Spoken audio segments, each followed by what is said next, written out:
Hate speech బిల్లును BJP వ్యతిరేకించింది. నేరం చేయకుండానే జైలుకు పంపిస్తారా అని బీజేపీ నేత మహేశ్వర్ రెడ్డి ప్రశ్నించారు. రాజకీయ కక్ష కోసమే ఈ బిల్లు తీసుకొచ్చినట్లుగా ఉందన్నారు. బిల్లు ప్రజాస్వామ్యానికి హానికరమని బీజేపీ అభిప్రాయపడుతోంది. ప్రభుత్వం ఈ బిల్లును ఉపసంహరించుకోవాలని అంటోంది బీజేపీ.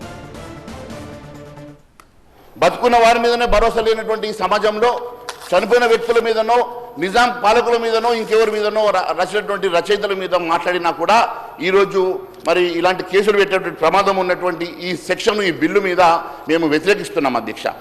ముందస్తు బెయిల్ ఉండవు.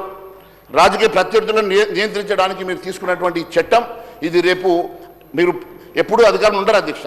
రేపు కూడా మీరు ఇటువైపు వచ్చినప్పుడు మీరు కూడా దీన్ని తప్పుపట్టేటువంటి ప్రమాదం ఉన్నది. కాబట్టి మీరు ఒక్కసారి దీన్ని ఆలోచించి ఇలాంటి చట్టాలు చేసే ముందు ఒక హౌస్ కమిటీ వేయాలా, లేకుంటే అందరినీ కలుపుకొని మాట్లాడాలా. ఈ బిల్లును ప్రెసిడెంట్కి పంపుతారా, సెలక్షన్ కమిటీకి పంపుతారా? నా మిత్రుడు వంశీకృష్ణ గారు బాగా చెప్పారు సెలక్షన్ కమిటీకి పంపమని. నేను కూడా మరి సెలక్షన్ కమిటీకి దీన్ని ఖచ్చితంగా పంపాల్సిందిగా నేను కూడా కోరుతా ఉన్నాను అధ్యక్ష.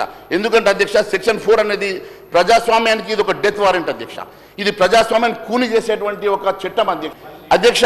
సెక్షన్ 4 ప్రజాస్వామ్యానికి ఎంత ఎంత ఎంత డేంజర్ అంటే అధ్యక్ష, ఈ రిపీట్ అఫెండర్ అనే ముద్ర వేసి ఎగ్జిక్యూటివ్ మెజిస్ట్రేట్ ద్వారా నోరు నొక్కేసి ఆయనను మరి బ్లాక్ లిస్ట్ చేసి ఆయన రిపీటెడ్గా అరెస్ట్ చేసేటువంటి అధికారాలు ఇది కక్ష సాధింపు కాక ఏంది అధ్యక్ష.